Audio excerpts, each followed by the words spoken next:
Is there an American Idol romance brewing? Who went home from the top 12? All this and more on American Idol! Hey fam, what's up, what's up, what's up? This is Robert Anton here, robertanton.com, coming to you with your no frills American Idol commentary from a singer. Y'all know I ain't got no sense at all, and tonight I am like kind of, again, stir crazy. Did it happen again? What goes on during these shows that gets me so amped up? Well, let me tell you, tonight we started the show with the top 12 on the blue carpet, and somebody will be going home. And this is the way I guess it's going to work for the rest of the week. We're going to be finding out who's going home at the same time that they are performing for us to vote. Then the next week we do the same thing. Oh, it's just, I don't know what to call the show sometime. Anyway, Taraji P. Henson, Cookie from Empire, brought out the official results envelope to Ryan and talked a little bit about the finale, which will be next Wednesday, a 2-hour finale. So there will be no American Idol next Wednesday. It will be on Thursday only next week. And we got clips of each contestant with the new mentor, Scott Borchetta, who discovered and signed Taylor Swift. Alright, the theme of the night is let's get this party started. And Rayvon Owen was up first. He was the first one safe. He did Burn by Ellie Goulding. He's picking some big female songs, and this one gave him a lot of opportunity to go in and out of his falsetto. I was struck that he had such a smooth transition most times. He attempted one falsetto that came off really strangled, but then he had a nice full-throated note that came off very well before he ended out the song. Keith called it a killer song choice. J-Lo said he caught the energy of the room. Harry challenged him to give fire, energy, and passion from the first note. Maddie Walker was the next one safe. She did She's Country by Jason Aldean, and she had a nice sassiness singing this tune. It wasn't very vocally challenging, but it gave her time to work the stage and tell a story while amping up the crowd. She seemed to drop her conviction though between singing. You know, and you on the stage you gotta sing between the lines, so she would be saying la la la la la la la la la la la la.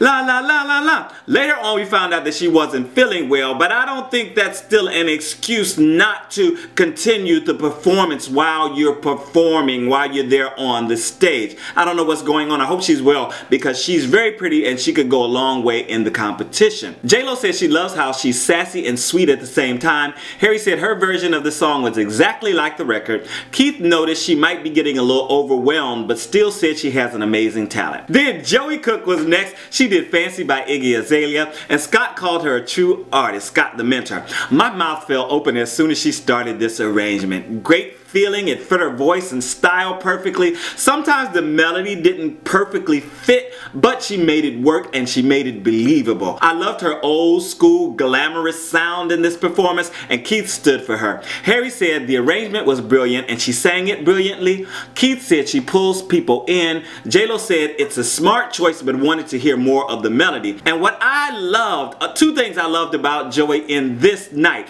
She gave total credit to Postmodern Jukebox for the idea, and when I first heard it I thought that it was that because I heard this type of thing on YouTube and I thought it was that. But also when she gave her last reel and she was talking into the camera, she asked people to vote for anybody on the show. She said because we are all out here chasing our dreams.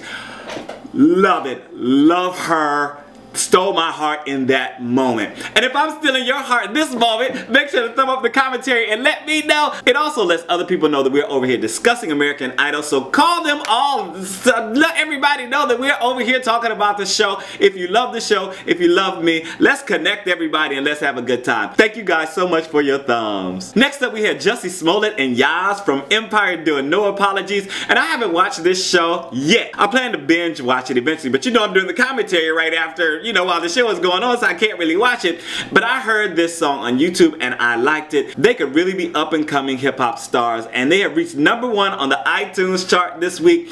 No big theatrics on the stage, just a presentation of the song, and I enjoyed it. Did you like it? And do you like the show? Let me know down in the comments. Clark Beckham was up next. He did Taking It to the Streets by the Doobie Brothers, and the contestants were laughing and we all trying to figure out why, and Ryan was asking, but his seat went green before Ryan announced his name. name and it wasn't supposed to go green before he announced it, so it was just a little technical glitch, but they were all laughing. We were all like, what's going on? Okay, that's what happened, or looks like that's what happened to me. Clark is picking all these old school songs and really setting himself apart from some of the other contestants. He played the piano and was just as comfortable as a Ray Charles or Elton John, performing, singing, working with the band. Could have been more dynamic, you know, a little pulling back more, you know, and playing with things here and there, but still a very strong performance, and he is definitely one of the standout performers on the show right now. Keith told him to be more inspiring. I wrote, J-Lo and Scott mentioned what I said last night about his voice being so emotional and everything, but his body and face not always showing that.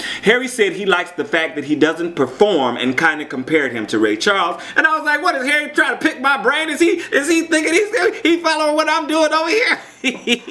Next safe was Jax. She did Blank Space by Taylor Swift. Abrupt start seemed a little off, but it quickly evened out and I recognized the song. I think her breathiness worked against her a little bit during the chorus of this song, but it worked in her favor during the bridge while she was flirting with an audience member. Love her confidence. J-Lo didn't feel like it was the right song for her. Harry said it sounded like a carbon copy of Taylor's version, basically saying she's doing karaoke. Harry said she was struggling keeping the melody and told her to change the key. Qaasim Middleton was up next. He did Jet by Paul McCartney and Wings. He picked up the electric guitar to show that he can stand and sing. I love the jacket he was wearing. That was the best thing about the performance for me. Not the best vocal, but definitely a solid sound and lots of personality. And he even had so much energy without running all over the stage. Just behind it, he was just full, just bursting with energy. That is definitely his strength on the stage. Harry didn't think his performance matched what the song was trying to say. Keith said he loved it and thought the guitar helped his singing. J-Lo said he makes every song a party. Adanna Duru was up next. Yeah, she's safe. Runaway Baby by Bruno Mars. She came on with shiny legs, giving me that Tina Turner look, and was staying on top of her vocals and living in the lyrics. This is one of her best performances so far and had my toes tapping. Keith said that's why we saved you. J-Lo noticed that she stayed in control. Harry called it one of her better performances. And I was wondering, I don't know if you guys saw before and after her performance, is there an Adanna Duru, Qaasim Middleton romance brewing? What's going on here? I was like, do you think, I don't know, but it was love. There was a lot of hugging and holding going on. Let me know what you think down in the comments. If you heard anything, let me know. Alright, Tyanna Jones is the next one safe. She did Tightrope by Janelle. Monae, love it. She started this out grooving hard with Ricky Minor up near the band, and then gave us a seriously clear vocal with great pronunciation. It's a fast, rapid fire lyrics, and she was right on top of it. This had a great groove, lots of energy, fit her style and her energy perfectly. She definitely is experienced way beyond her years and nailed this performance. J-Lo and Keith stood for her. J-Lo said she got the goosies from head to toe and said she's so in control of everything. Harry gave her a perfect 10. Keith pointed out how she said she wanted to do this forever. She didn't say she wanted to be a star. She said, I want to do this forever. Love that. Then Ryan Seacrest announced that Kelly Clarkson's new album hit #1 on the Billboard charts this week. Congratulations, that's another one in the bag for Kelly Clarkson. Go ahead on, girl. Daniel Seavey was the next one safe. He did Happy by Pharrell Williams, and this is a great crowd pleaser song, but definitely not the kind of song to show that you are a great vocalist. And in his package he was saying, oh, I want to show people that I can really sing, blah, blah, blah. This isn't the type of song to do that. He did some nice runs in the song, but kind of fell behind the beat here and there, and he also missed some of the notes he tried to reach. It's just so many things. He didn't seem to be enjoying his performance to me. He seemed to be trying to concentrate on keeping things together and not really giving us the party. The theme is the party, and he didn't bring the party. I felt like he should have dropped the guitar, should have took it all to the audience and just did his thing. Okay, let me know if you agree down in the comments. Harry called it his strongest performance. Keith had a lot of accolades for him. Oh, this, that, and the other. J-Lo wondered if the competition was too stiff for him though. Quentin Alexander was the next one safe. He did Rolling in the Deep by Adele. I love the short start of the song with the background singers, but I felt a little disjointed when the tempo started. started on the song.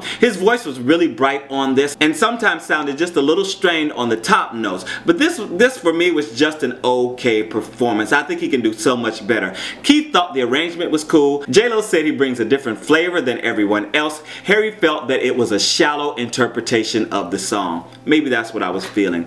And the final person in the top 11 is Nick Fradiani. He did Wake Me Up by Aloe Black. I love this song. Oh my God, I got a whole story about how I pulled to the side of the road the first time I heard it. I was driving that. I had to stop and find out who it was. Okay, he did an okay job with it. At one point he broke into spoken word and that kind of threw me. And it sounded to me like he couldn't handle the melody of the song. In places it was very, very straight. And it's very limericky. That's kind of the hook of the song. It's got this different feeling, this different melody that comes out of it, and it's different, and he just didn't capture that for me. I think he lost a lot of the nature of the song in this performance. Again, just an okay performance for me. J-Lo said it got a little screamy at moments. I don't know if I've ever heard her say that about anyone, and it got away from him a little. Harry said it was solid, but said he wants him to crack open for us. Keith said he thinks he'll be here next week. And Ryan announced that Sarah Joy Crow will sing for the judges' save. It's back. The save is back. The save has to be unanimous and it expires at the top 5. Serena Joy did Neon Lights by Demi Lovato, and this had to be difficult on her with all the emotions going on, but it sounded pretty good in her voice. She was stalking the stage and performing the lyrics to the audience, but didn't seem to really be letting go and enjoying the moment. Her big notes near the end were also off. Like 2 or 3 times she did it and it was off, but she brought it down nicely at the end. J-Lo gave the verdict and told her they won't be using the save for her this week, and they all stood for her. Oh, sorry to see her go, but you know, she really had to bring it. If you're singing for the save, you got to bring everything about the theme of that week, and you got to nail all the vocals, and it just didn't happen for her. Next week, the show is only on Thursday, as I said before. Thank you guys so much for joining me. Thanks so much for your thoughts, and I thank you for spreading the word for me. Hint, hint. I'm out. This is Robert Anton, RobertAnton.com. Peace.